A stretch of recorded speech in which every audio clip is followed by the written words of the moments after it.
오늘 하나님의 말씀은 사도행전입니다. 사도행전 2장 41절부터 47절. 이거 이제 몇 번 읽겠습니다. 앞으로. 왜냐하면 매주마다 이걸 이제 증가하기 때문에. 나누어서 봉독하겠습니다. 그때에 그의 말을 기쁘게 받아들인 자들이 침례를 받으며 바로 그날에 3,000혼 가량이 그들에게 더해지니라. 그들이 흔들리지 아니하며 사도들의 교리와 교제 안에 머물고 빵을 떼며 기도하더라. 모든 혼 위에 두려움이 임하고 사도들을 통하여 많은 이적들과 표적들이 일어나더라. 믿은 모든 사람들이 함께 지내며 모든 것을 공동으로 소유하고 자기 소유와 재산을 팔아 각 사람의 필요대로 모든 사람에게 나누어 주며 또 날마다 한 마음이 되어 성전에 거하고 집에서 집으로 돌아가며 빵을 떼면서 단일한 마음으로 즐겁게 자기들의 음식을 먹고 다 같이 하겠습니다. 하나님을 찬양하며 온 백성에게 호감을 얻으니 주께서 구원받아야 할 자들을 날마다 교회에 더하시니라. 아멘. 기도하겠습니다. 하나님 아버지 감사합니다. 오늘 특별히 주님의 날에 저희들을 불러주시고 또 주님께 영광과 존귀와 찬양을 올리게 도와주시며 또 하나님께서 우리에게 주신 하나님의 말씀으로 함께 나눌 수 있는 귀중한 시간을 주시니 감사합니다. 하나님 말씀으로 우리가 영적인 양식을 채우고 또 우리가 그 말씀에서 우리가 능력을 얻고 힘을 얻어서 이 세상 어렵고 힘든 세상을 이겨나가는데 그런 원동력이 될 수 있도록 도와주옵시기를 간절히 원합니다. 특별히 하나님께서 사랑하는 우리 저들이 계속 기도하였고 왔던 우리 박재선 씨 함께 예배하게 된 것을 진심으로 감사합니다. 하나님 그 영혼을 하나님께서 극진히 사랑해 주시고 또 그를 위해서 기도하는 기도가 응답되도록 역사해 주옵시기를 원합니다. 또 우리 차윤우도 만날 수 있게 해주셔서 감사합니다. 무엇보다도 또 조재훈 형제 함께 만나서 함께 예배할 수 있게 해주시니 감사합니다. 하나님 오늘 함께 해야 되지만은 나오지 못한 영혼들을 하나님 있는 그곳에서도 우리와 함께 은혜를 누릴 수 있게 도와주시고 마음만은 함께 할 수 있도록 역사해 주옵시기를 원합니다. 감사드리며 예수 이름으로 기도드리옵나이다. 아멘.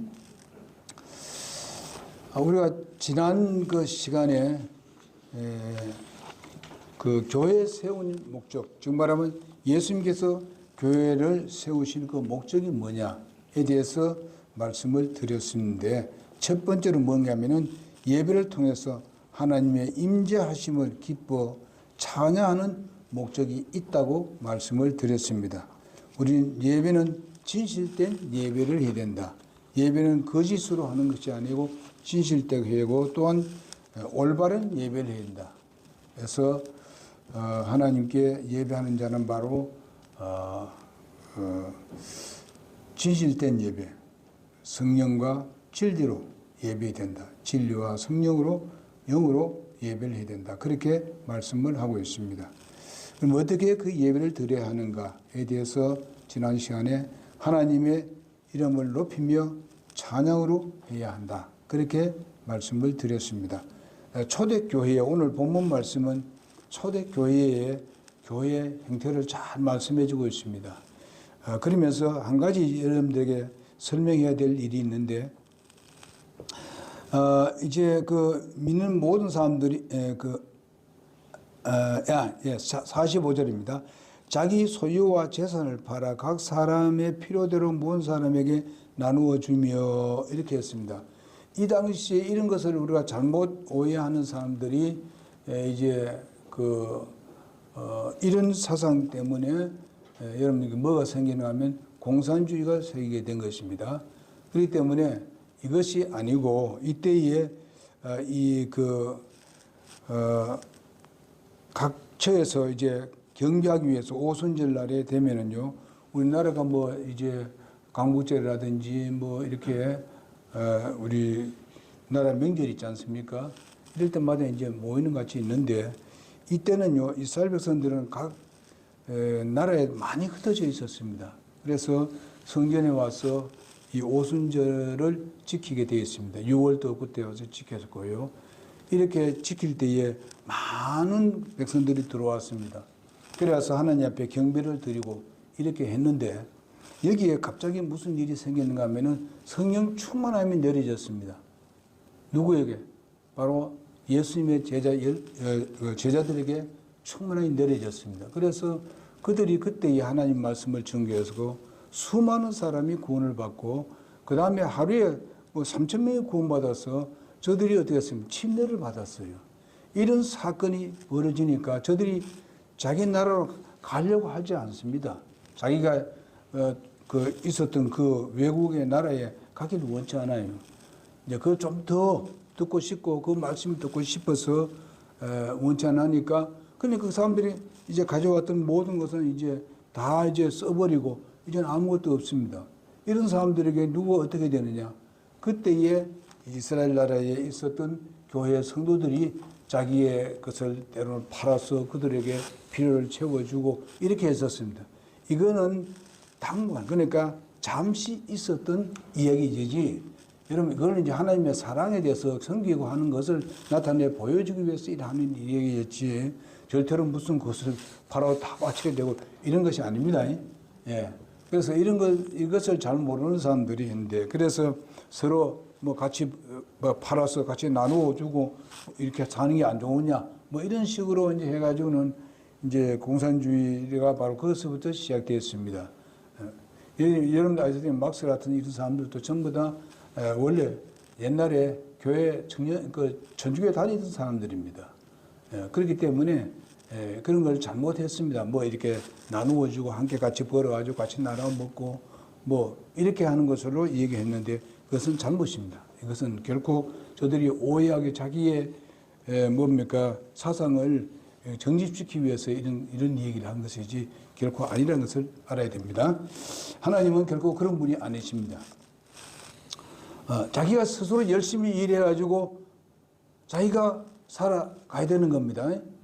그리고 도울 사람 돕고 이렇게 하는 것이지 그렇게 같이 벌어가지고 같이 함께 나누어 먹는 것. 소위 말하면 나누어 먹으면 어떻게 되겠습니까? 결과서는 어떤 사람들은 열심히 일도 할 필요 없지 않습니까? 같이 해가지고 같이 다 모아가지고 그것을 배고프게 나눠주고 이래야 되면은 그거는 뭐 일을 하려고 하겠습니까? 그런 아이들이 지금 못 삽니다. 이런 것을 하지 않습니까? 그래서 오늘의 말씀은 오늘 두 번째 말씀이 첫 번째 말씀을 이제 설명하다 그런 말씀을 드렸는데 우리가 하나님을 찬양해야 됩니다. 하나님을 찬양하고 하나님 이름을 높이기 위해서 우리가 예배를 합니다. 그렇게 될 이유가 뭐냐? 주님께서 우리를 구원해 주었기 때문에 그렇습니다. 우리가 지옥 갈 사람을 천국 가서 보내주셨기 때문에 우리는 하나님을 찬양하고 놀리고 그뿐만 아니라 그분은 우주와 만물을 창조하신 하나님이십니다. 모든 것이 하나님께서 창조하셨어요. 하나님께서 창조하신 것이 너무나 크고 너무나도 정말 광대하니까 이것을 사람이 그것을 느끼지 못합니다. 당연히 그렇게 된 줄 알고 그리고 사람들이 그것을 잘 깨닫지 못한 사람들은 이런 세상은 전부 다 자연적으로 있었던 것이다. 그렇게 얘기를 합니다. 여러분 자연적으로 있을 일이 없습니다. 이 세상에 있는 걸 모든 일이 생겼을 때 그것을 보고 이건 자연이 생겼다. 저절로 생겼다. 이렇게 말할 수 있겠습니까? 아니죠. 계획이 있고 만드셨습니다. 누가 설계를 하고 그리고 만든 사람이 있었기 때문에 이 세상에 물질이 존재하고 있습니다. 그러나 우리가 알고 있지만 여기에 정말 아름다운 꽃들이 있고 나무들이 있습니다만은 이거 우리가 인간이 만들 수 있습니까? 실제로 이거 만들 수 있어요? 아무것도 만들 수 없어요. 우리가 사람이 실제적으로 만드는 게 프랑프에도 만들 수 있어요? 없습니다. 이것을 우리가 인정해야 되죠, 사람들이. 그런데 하나님이 어디 있어? 이러면서 무시하는 사람들이 있습니다. 예수님이 어디 있어? 이렇게 얘기합니다. 그러나 하나님은 우리의 창조주이십니다. 우리를 인간을 최초로 만드신 분도 하나님이십니다. 거기에서 전부 다 이렇게 내려온 것이 바로 여러분과 납니다. 그래서 우리는 하나님 위대하심을 알아야 되고 그러나 세상 미신하고 비교하지 마십시오. 미신은 그건 전부 다 하나님께서 만드신 뭡니까? 창조물들입니다. 하나님을, 그 만드신 하나님을 우리가 섬겨야 되고 믿어야 되는 것이지. 어떻게 하나님의 창조물을 우리가 그중에 최고 뭐를 했습니까? 인간을 창조했다 그랬지 않습니까? 최고의 창조물이 인간입니다. 근데 왜 인간이 창조물에다 경배해야 되느냐 이 말이에요. 예? 미신들이 다 그런 거 아닙니까? 여러분, 우리는 알아야 될 것은 창조주 하나님, 그분이 바로 예수님이고, 그 예수님께서 나의 죄와 허물, 모든 죄를 다 담당하시고 십자가에 죽어주셨습니다. 그 모든 형벌을 대신 받아 주었습니다. 그 예수님을 믿으면 구원을 받는 거 아닙니까? 그러니까 우리가 하나님을 찬양하고 경배드리고 예배드리게 되는 것입니다. 그리고 감사하는 마음으로 주님께 예배를 드려야 되는데, 바로 주님의 내게 여기 예수님이 계신다, 하나님이 여기 내가 예배하고 있는 자리에 계신다 하는 것을 어떻게 해요?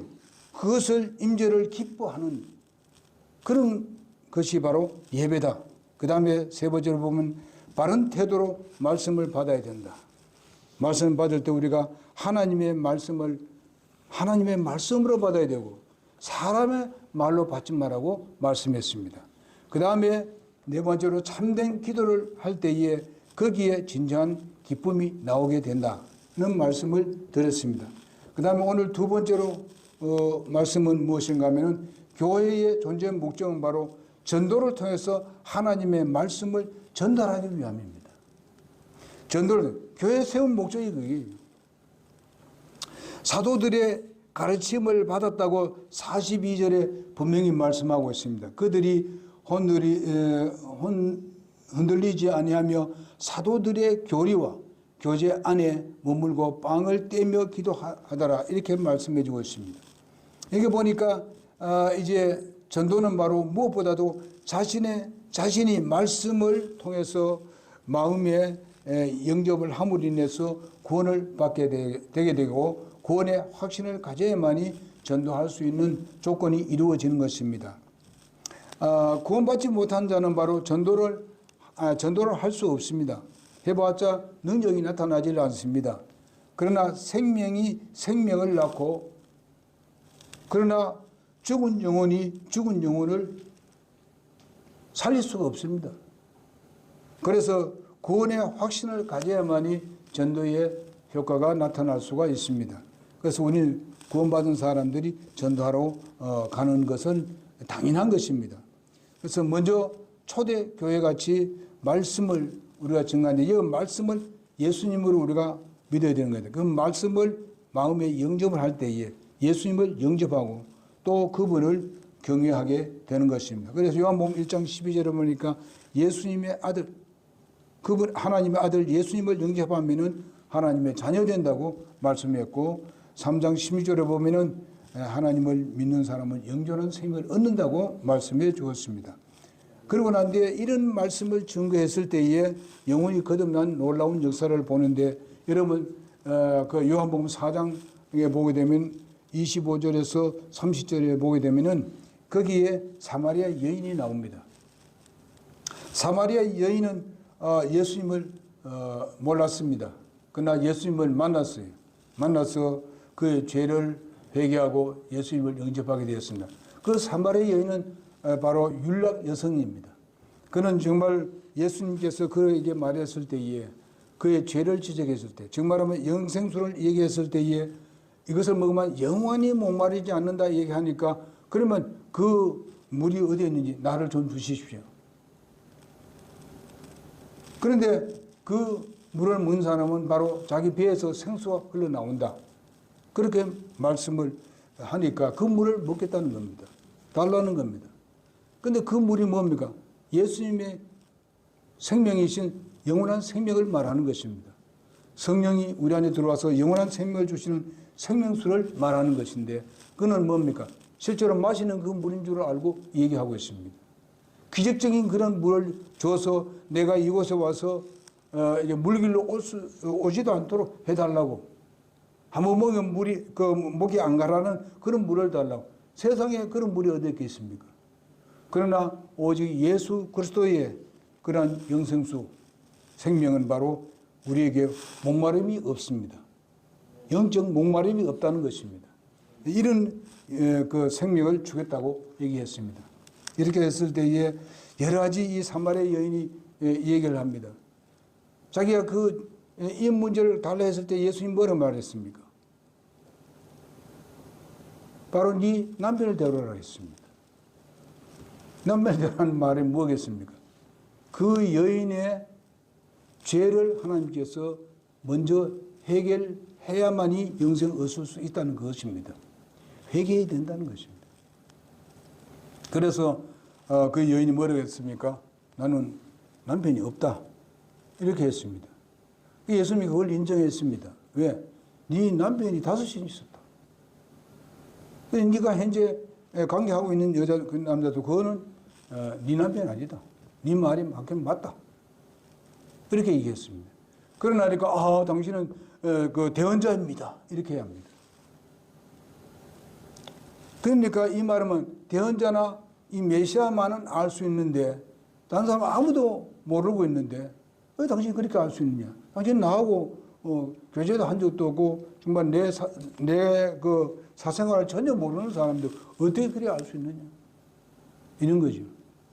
그래서 결과에서는 이제 예수님의 그 복음을 전하고 그래서 그 사마리아 여인이 구원을 받았습니다. 구원을 받았을 때 그 사마리아 여인이 물길로 가는 그 항아리를 버려두고 가서 뭐 하겠습니까? 동네 사람에게 가서 예수님 메시아 오셨다고 얘기했습니다. 전하니까 그 동네 사람들이 다 나왔잖아요. 나와가지고 예수님을 만났어요. 그래서 그 동네 사람이 예수를 다 믿게 되었다는 것입니다.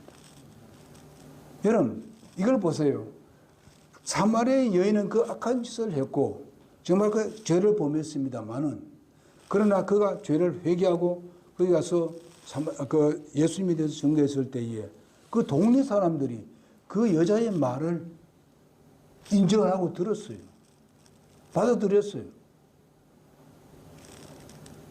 우리가 복음을 전가할 때 여러분 내가 옛날에 잘못이 있고 이게 문제가 아니고 정말 내가 예수 믿고 구원받은 그 모습을 보여주고 변화된 모습을 보여주면은 그들도 예수님을 믿게 되어 있습니다. 그래서 구원을 받게 되는데 우리가 그러기 위해서는 우리가 전도하는 데 있어서 2가지 방법이 가서 직접 가서 그에게서 복음을 증하는 이 방법도 있고 그 다음에 내 삶을 통해서 내 언행 심사를 통해서 예수님의 복음이 증거되는 것입니다. 그래서 우리는 이 2가지를 잘 우리가 활용을 해서 올해는 분명히 우리 교회가 더 활성화되고 구원받는 영혼이 더해지는 역사가 있어야 될 줄로 믿습니다. 그 다음에 그 2번째 보게 되면은 우리가 교회의 존재 목적이 바로 전도를 통해서 하나님의 말씀을 전달하기 위함인데 그분을 기쁨으로 감사 찬양을 하는 삶을 통해서 말씀이 전달될 수 있도록 해야 된다는 것입니다. 47절에 보니까 하나님을 찬양하며 했습니다. 하나님을 찬양하며 온 백성에게 호감을 얻었다. 환영을 얻었다. 좋은 평판을 받았다. 그런 겁니다. 여러분 우리 이 찬양은 굉장히 중요한 겁니다. 앞에도 우리가 말씀드렸습니다만 초대 교회 성도들은 바로 하나님을 찬양했고 이 찬양은 바로 그의 은혜와 사랑에 대한 찬양이었습니다. 여기에서 말씀 증거가 힘있게 전달되었다는 것을 여기서 볼 수 있습니다. 우리가 찬양이 중요하다는 것은 무엇인가 하면은 이것을 통해서 하나님의 말씀이 전달되고 하나님의 사랑이 전달되고 하나님의 놀라운 은혜가 전달된다는 것입니다. 그래서 우리는 찬양할 때 어떤 곡만이 아니라 그 안에 있는 찬양 가사가 중요하다는 것입니다. 이것을 잘 전거할 때에 사람들이 거기에서 감명을 얻게 되는 것입니다. 전에 제가 한번 예를 들었습니다마는 어떤 교회는 바로 찬양을 할 때 전 교인이 자기의 파트별로 찬양합니다. 전 성도가 한 100여 명 모이면 100명이 전부 다 자기의 파트별로 찬양하는 것을 저는 들었습니다. 나는 그런 교회 다녀봤습니다. 그러니까 완전히 사로잡아요, 사람을. 처음 온 사람들도 완전히 거기에 매료되는 거예요. 이렇게 해서 그날 또 구원받는 사람들이 몇 명이 나왔습니다. 이런 것을 볼 수 있습니다. 그래서 그들의 마음이 벌써 아주 부드러워졌고 그 다음에 거기다 하나님의 진리의 말씀이 들어가니까 그냥 회개할 수밖에 없는 거예요. 우리가 이렇기 때문에 우리가 주님 앞에 예배드리는 데 있어서 찬양이 중요하다. 이런 말씀입니다. 이러한 기쁨과 감사와 찬양에는요, 이웃에게 좋은 인상을 줄 수밖에 없습니다. 처음으로 나오는 사람들에게도 좋은 인상을 줄 수밖에 없어요. 그래서 영적 갈급증을 가져오게 만든 겁니다. 영적인 갈급증. 아, 나도 예수 믿어봐야 되겠다. 나도 저런 예수를 믿었으면 좋겠다 하는 갈급증을 느끼게 만듭니다. 여러분, 예수님이 가서 복음을 증거하고 맨 처음에 복음을 증거할 때에 예수님을 엿보기 위해서 수많은 사람들이 엿봤다 그랬습니다. 엿봤다는 뭡니까? 눈여겨봤다 이 말입니다. 왜냐하면 그분의 증거가 너무나 놀라웠기 때문에. 어떤 바리새인과 서기관들이 자기를 자랑하기 위해서 뭐 이렇게 의시되고 하는 그런 것을 전혀 볼 수 없는데 말씀은 아주 충분하더라. 그분의 얼굴에서도 다 나타나고 그의 생활에서 나타나고 그의 말 솜씨에도 다 나타났다. 그래서 사람들이 아, 저분이 누구일래? 정말 저분이 메시아인가? 이렇게 엿봤다고 그렇게 말씀하고 있습니다. 이거는 눈여겨봤다. 여러분, 우리가 이런 찬양으로 전도를 할 때에, 찬양으로 우리가 다른 사람들에게 모습을 보여줬을 때에 그게 바로 사람들이 갈급증을 느끼고 나도 저렇게 했으면 좋겠다. 나도 예수 믿어 저래 한번 찬양도 해봤으면 좋겠다 하는 마음도 생기게 되는 겁니다. 이런 모습이 우리가 절실히 필요하다. 우리가 이러기 때문에 예배를 하고 교회를 세운 목적이 도대체 뭐냐? 그것은 바로 이런 찬양을 통해서 하나님의 말씀이 전달될 수 있도록 하는 것이 목적이 있는 것입니다. 그래서 어떤 사람들은 찬양하다가 자기도 모르게 울었어요. 제가 그런 간증을 들었습니다. 교회에 나온 데 얼마 안 됐는데 뭔가 그래도 찬양을 연습하는데 보면 찬양을 연습을 좀 했습니다. 구원은 받지 못하는데 찬양 연습을 했어요. 그런데 그만 찬양하다가 그 가사에 그만 매료돼가지고 거기서 엉엉 울어. 울다가 길어서 예수님을 영접했다는 겁니다.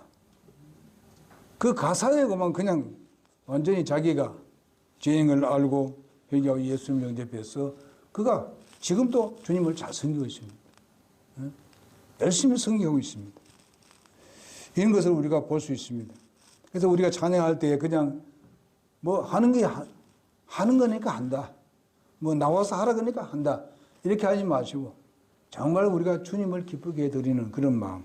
내가 무슨 뭐 노래를 잘해서 한다고 하지 말고 우리가 최선을 다해서 하지만은 다 각각이 다 음성이 다르고 또 서로가 그 역량이 다 다른데 어떻게 똑같이 그렇게 할 수가 있겠습니까? 그러나 우리의 마음이 중요하다. 하나님만 찬양해야 된다. 사람에게 뭐 잘 보이려고 하지 말라는 겁니다. 하나님께만 잘 아시도록 하시면 되는 거예요. 받으시도록만 하면 되는 거예요. 하나님 뭐 본다 그랬습니까? 왜 뭐 본다 그랬습니까? 우리의 속 중심을 본다 그랬습니다. 네가 찬양이 속 중심에서 나오는 것이냐 그걸 보신다는 거예요. 그러니까 우리가 찬양할 때에 그렇게 찬양하고 듣는 사람도 정말 그런 모습으로 들어주면은 자기에게 복이 된다 하는 것입니다. 비록 어떤 사람이 어서 자랑스러워 한다 하더라도 나는 그 듣는 것이 나는 그 내용을 나는 받아들인다. 이런 마음을 들으면은 뭐 그것이 내게 큰 그 손해를 빚지는 않고 도리어 복이 되게 될 줄로 믿습니다. 우리 태도죠. 그래서 우리가 시편 69편 30절에서 31절에 보게 되면은 이런 말씀이 내가 노래로 하나님의 이름을 찬양하고 감사로 그분을 크게 높이리니 이것이 또한 수소나 뿔과 굽이 있는 황소보다 주를 기쁘게 더 한다 그랬습니다. 더 주를 기쁘게 한다 그랬습니다. 옛날에 이스라엘 백성들이 항소를 드리고 뿔 달린 이 항소, 굽이 달린 이 항소를 드리는 것보다도 찬양을 기쁘게 하는 것, 아주 마음에서 우러나온 찬양은 그것을 하나님이 더 기뻐하신다. 그렇게 말씀했습니다. 그러니까 우리 찬양이 얼마나 중요한가 하는 것을 다시 느끼게 되는 것입니다. 히브리서 13장 15절에 보니까 그러므로 우리가 그분으로 말미암아 계속해서 찬양의 희생물을 그분께 드리자. 그것은 곧 그분의 이름에 감사드리는 우리의 입술의 열매라 그랬습니다. 이스라엘 백성들이 열매를 갖다가 또 하나님 앞에 제사를 드리고 이렇게 했지 않습니까? 예배를 드리고 이렇게 했는데 바로 찬양이 그 열매 드리는 것보다도 더 중요하다 한 것을 여기서 말씀해 주고 있습니다. 우리 찬양이 하나님께 옛날에 정말 가장 좋은 열매로 하나님 앞에 드리는 것보다도 더 중요하다는 것을 말씀해 주고 있습니다. 그러니까 찬양이 굉장히 중요하다. 예배에 굉장히 중요하다. 그리고 교회가 존재하는 목적이 바로 이런 찬양을 통해서 주님의 말씀이 전달되고 전도가 되는 이런 일이 중요하기 때문에 교회가 존재한다. 그 다음에 보면 하나님께서 세 번째로 보면 하나님께서 우리를 사랑하신 그 사랑을 전달하기 위해서 하는 뭡니까? 전달자. 사랑을 전하기 위함인 것이다. 그러기 위해서 우리가 전도를 하게 되는데 전도를 통해서 하나님의 말씀을 전달하기 위함입니다. 그다음에 보니까 우리는 이 모두가 하나님의 자녀로 거듭났으면은 하나님의 사랑을 증거하는 하나의 메신저가 된다. 전달자가 되어야 된다는 것입니다. 여러분과 내가 사랑을 받았지 않습니까? 얼마나 큰 사랑을 받았냐. 하나님의 자신의 생명을 바쳐서 우리를 구원해 주었습니다. 그러니 우리는 하나님을 사랑할 수밖에 없지 않습니까? 세상에 우리가 사랑하는 것이 너무 많습니다. 사랑을 하고자 하는 것도 많습니다. 그렇지만 그게 첫째 사랑이 뭐냐? 주님을 우선적으로 사랑하시길 바랍니다. 오늘도 여러분이 예배에 참여하고 먼저 나오신 그 목적이 무엇입니까? 하나님을 우선적으로 사랑하기 때문에 먼저 나왔다고 생각합니다. 그러면 그 모든 것을 사랑하는 데 있어서 하나님의 사랑으로 전달될 것입니다. 그러므로 인해서 복음이 전파되게 될 것입니다. 그래서 교회가 우리가 성장해 가리라고 믿습니다. 우리는 이런 법칙을 우리가 벗어나서는 안 되고 이 법칙대로 우리가 주님 앞에 모이고 힘써야 될 줄을 믿습니다. 하나님께서 우리를 구원하신 목적과 이유가 바로 여기에 있습니다. 사랑을 전달하기 위해. 하나님의 사랑을 전달하기 위함이라고 말씀해 주고 있습니다. 그래서 우리는 마태복음 28장 19절 20절에 있는 말씀에 보게 되면은 우리에게 주신 사명이 바로 복음 증거하는 것입니다. 에베소서 2장 8절에서 10절에 있는 말씀도 마찬가지입니다.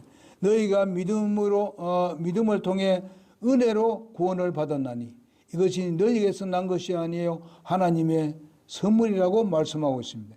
행위에서 난 것이 아니니 이것은 아무도 자랑하지 못하게 하려 함이라 했습니다. 그리고 이렇게 우리가 거듭나게 하는 것은 무엇이라고 말씀했는가 하면요. 거기에는 바로 하나님께서 하나님께서 만든 작품이라고 말씀했습니다. 그래도 예수님 안에서 선한 행위를 하도록 창조된 자들이라고 말씀해 주고 있습니다. 그러므로 이런 것을 통해서 주님의 복음이 전파되고 그 다음에 교회가 그에서 성장하게 되는 것입니다. 그래서 세상에 잃어버린 죄인들을 하나님과 화목케 하는 하늘나라의 하나의 대사, 메신저 역할을 해야 됩니다. 전달자가 되어야 된다. 그리고 오늘도 아침에 이 어깨띠를 하고 가서 복음을 증거하는 우리 형제 학생들이 있었습니다. 여러분 이거는 우리가 부끄럽습니다. 예? 다시 또 해보자고. 옛날에도 해본 적이 있는데 계속 우리가 지속되는 게 중요하다. 그렇게 생각합니다. 뭐 저들이 보든지 말든지 우리가 전하면 되는 겁니다. 하나님은 분명히 거기에 대해서 보상하실 줄은 믿습니다. 절대로 우리가 이런 데 대해서 부끄러워할 필요도 없고 도리어 자랑하고 내가 믿고 구원받으니까 내가 변화를 가졌으니까 내 기쁨을 그들에게 전달시켜주는 건데 그게 기쁨이 누구냐? 하나님께 내게 사랑을 베푼 기쁨입니다. 그러니까 전달자가 되는 것이죠. 그래서 오늘 말씀의 마지막으로 우리 고린도후서 5장 19절에서 20절을 보겠습니다. 고린도후서